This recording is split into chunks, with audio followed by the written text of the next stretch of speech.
Днес ще се докоснем до една от най-висшите, но и най-странни форми на християнството и вярата като цяло – учелничеството. Монасите, отдали се на Бог в самота, заживяват най-често в пещери, но понякога издълбават грандиозни помещения в отвесни скали, познати повече като скални манастири. Когато заговорим за тях, може би най-впечатляващи са тези на Шуменското плато.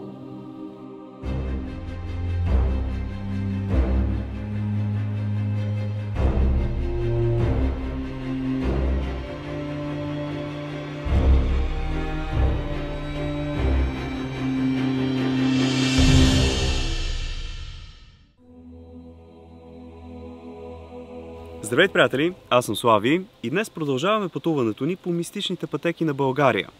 В епизода съм решил да ви покажа, може би, най-интересните скални манастири на наша територия и един феномен, за който самата Ванга казва, че е третото най-енергийно място в родината.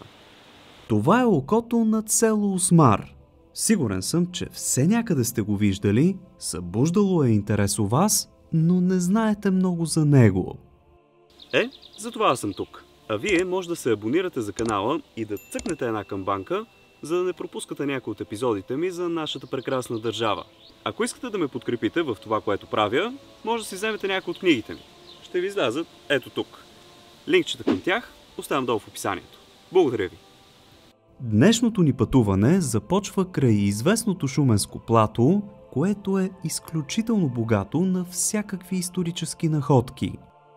Отседнали сме в град Шумен, където също има много какво да се види.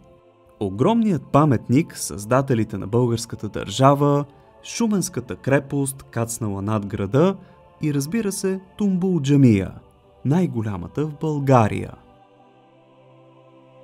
Насочваме се обаче 12 км югозападно към нашата първа дестинация днес – Хан Крумовският скален манастир. Пътищата до селото са добри, а след това черни, но дори с колата може да стигнете до подножието му или по-нагоре, ако сте с джип. Когато оставите колата си долу край беседката, например, трябва да продължите по пътя нагоре. Не се притеснявайте, ще подминете манастира, той ще ви остане отзад и вдясно, но ще стигнете до едно разклонение, тройно в гората, и вие трябва да хванете дясната пътека. До тук изкачването е 20 на минути с лек наклон. Разходката е винаги приятна, затова ви съветвам да зарежете колата долу.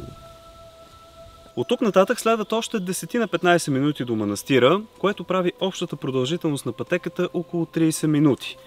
Има се изкачване, но това предвещава страхотни гледки отгоре. В началото манастирът ще се прокрадва измежду клоните, но след това ще го изгубите. Пряка пътека няма.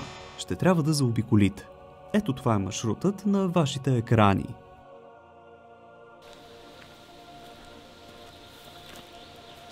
Някои части от пътеките са доста стръмни, други по-полегати, но като цяло са окей за деца и за възрастни, може би ще ви отнеме повече време, ако сте с такива.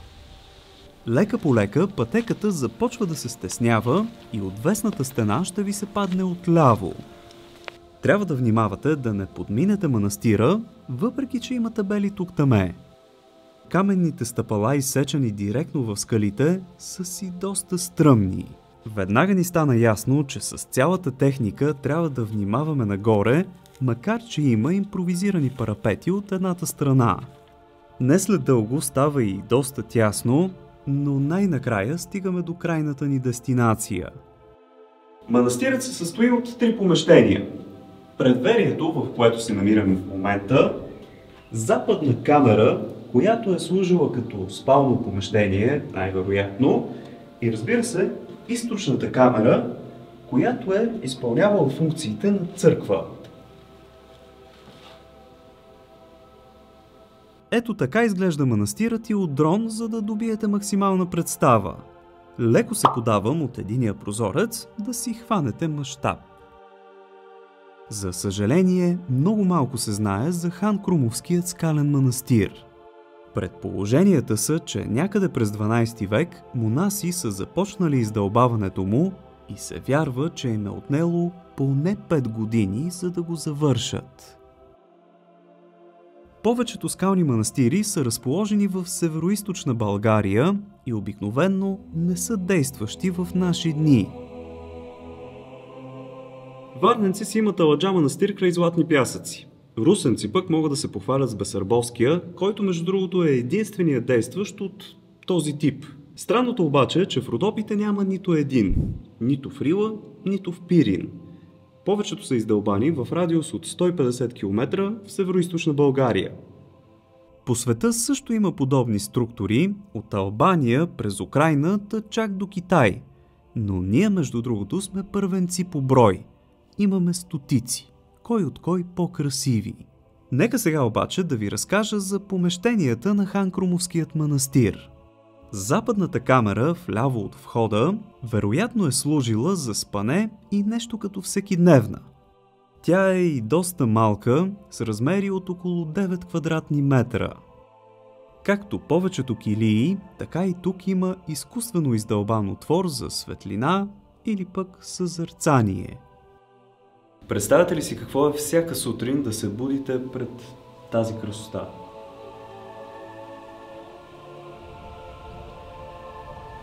Църквата или източното помещение вдясно от входа е малко по-голяма и ясно личат жлебовете, където някога е стоял иконостас. Тук монасите и сихасти са се отдавали на молитва, но е била отворена за всеки вярващ, който иска да се преклони пред Бог. Вече на няколко пъти в сериите споменавам и сихастите. Това е доста разпространено през средновековието християнско течение, което възниква във Византия между 12 и 14 век и бързо набира последователи у нас. Исихазмът изисквал отшелнически, дори аскетичен живот, лишен от всякакви облаги и общуване с хора. Самата дума исихазъм от гръцки се превежда като безмълвие, мълчание. Монасите дълбали трудно достъпни килии и манастири в отвесни скали, където прекарвали остатъка от дните си. Монасите отдават животите си в молитва и лишения, в търсене на Бог и просветление. Те се прехранват с това, което природата им даде. Зеленчуци, билки, гъби, но не и месо. Надморската височина на манастира не е голяма, около 360 метра. Но и това е достатъчно да се извисите над равнината и да се опияните от приказния пейзаж.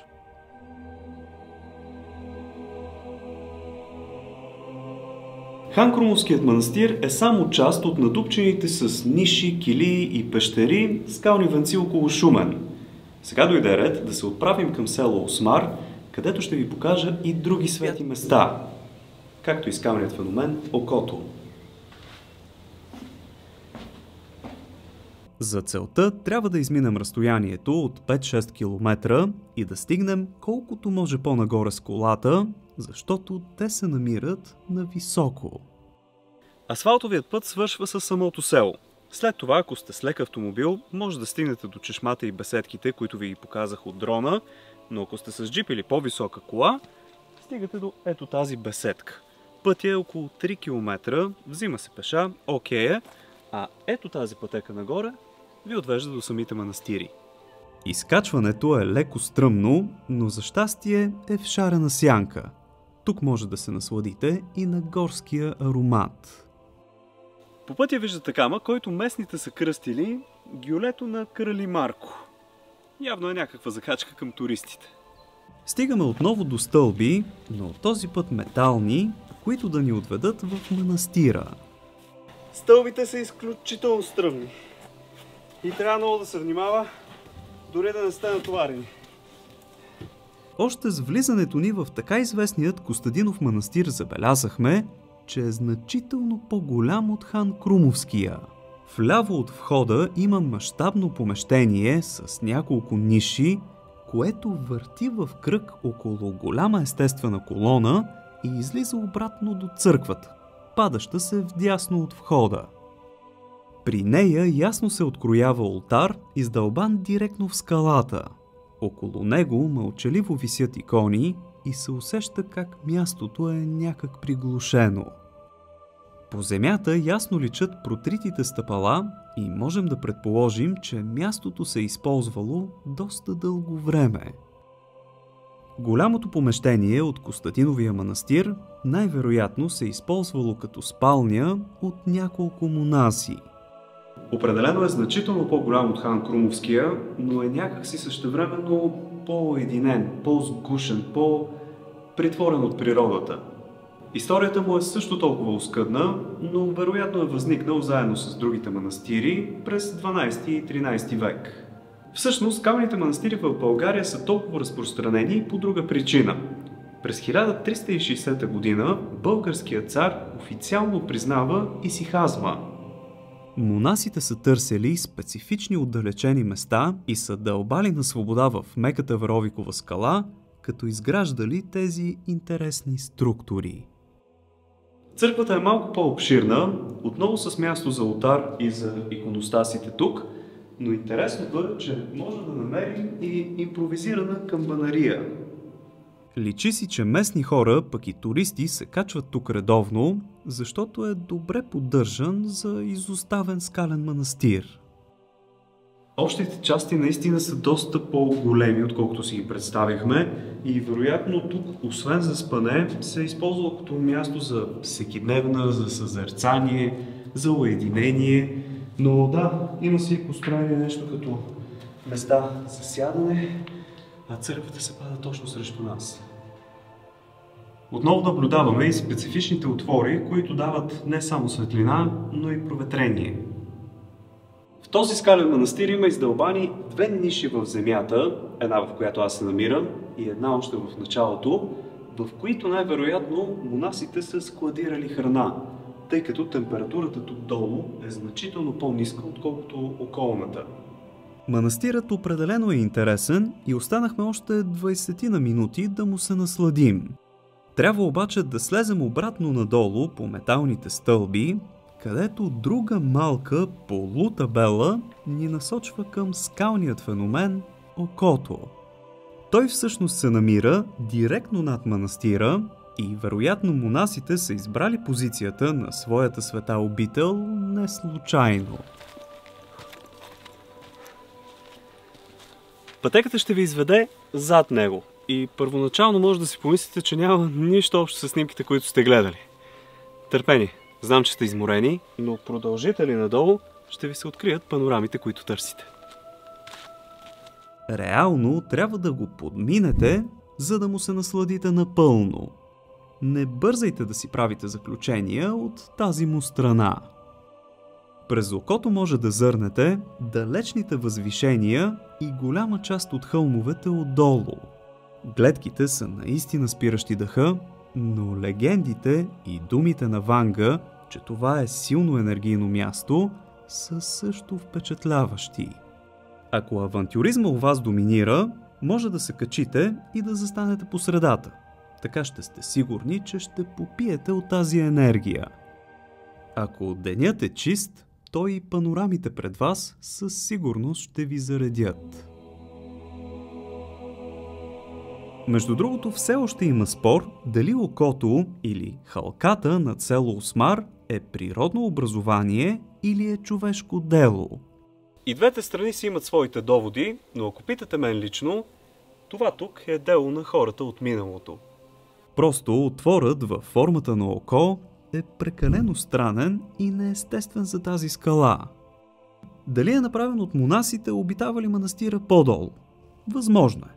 Все пак са изкопали доста големи камери, едва ли един процеп в скалата би ги затруднил. Има легенда, че камбаната на манастира била сложена точно тук и биела всяка сутрин. Друга теория разказва, че цялото това място е оставено като наследство от траките и те го използвали за своите ритуали. Има сведение, че Ванга посочва това място като третото най-силно енергийно по нашите земи, след разбира се рупите и мадърския конник. По тази причина тук идват много сензитивни хора, които посрещат изгрева или залеза. Определено мястото тук е интересно, от който ъгъл да се погледне. Ако идвате насам, отделете си едни 20 на минути тук горе край окото, хем да си починете, хем да се заредите. Аз лично не съм екстрасенс, но мога да ви кажа, че цялата местност тук е някак необикновена. В проучването си попаднах на информация, че наоколо има скрити пещери с рисунки от древни хора, но входовете им се пазят в тайна. Друга легенда гласи, че окото гледа директно към някакво скривалище на отсрещната планина, което крие голяма тайна. За момента, доколкото знаем, такова не е открито. Пък и търсенето ще е доста мащабно и трудно. Като за финал искам да ви покажа една друга забележителност тук, която е малко по-недостъпна и можем да й се насладим само с дрона. Това е върхът на една скала, в която има изсечена килия, но и стълб на самия вход. Нарича се още Диреклията, идващо от дирек, в превод стълб. Вероятно е служила като църква или пък място, на което са изпратени прегрешилите свещеници. Тоест нещо като затвор. Но това е само теория. Явно в миналото тук все пак е имало немалък брой монаси. Това е днес, приятели. Надявам се видеото да ви е харесало и ако е така, оставете по един палец нагоре в подкрепа. Следващият път ще посетим един от най-странните лунни пейзажи в България. А до тогава не забравяйте да се абонирате за канала и то с една камбанка, за да ви известява когато кача нещо ново. Благодаря ви, че за пореден път бяхте с мен. Чао и до нови срещи!